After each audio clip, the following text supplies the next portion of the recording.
জনজাতীয় সমাজখনে অসমীয়া সমাজক বৰ্ণিল ৰূপ প্ৰদান কৰিছে।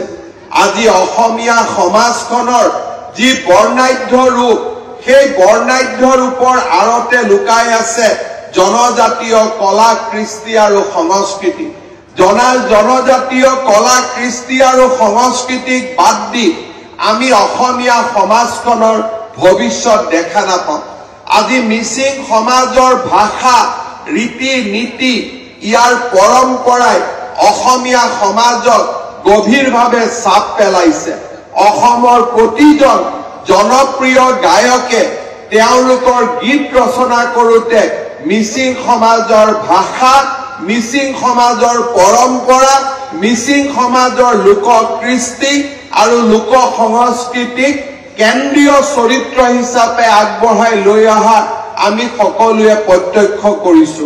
মই বিশ্বাস কৰোঁ যে অসমৰ জনজাতীয় লোকসকলে নিজৰ কলা কৃষ্টি সংস্কৃতি ভাষা ধৰ্ম যিমানে সংৰক্ষণ কৰিব সিমানে আমাৰ শিপা শক্তিশালী হ'ব আৰু আমাৰ জনজীৱন আগুৱাই যাব।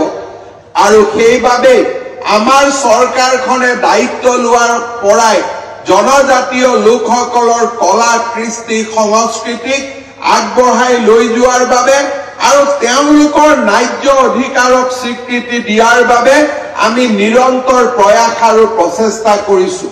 এই প্ৰচেষ্টাৰ অংশৰূপে যোৱা 1 জানুৱাৰীত আমাৰ চৰকাৰৰ কেবিনেট বৈঠকে মিচিং স্বায়ত্তশাসিত পৰিষদক সাংবিধানিক মৰ্যাদা দিবলৈ কেন্দ্ৰীয় চৰকাৰৰ ওচৰত আবেদন কৰিছে।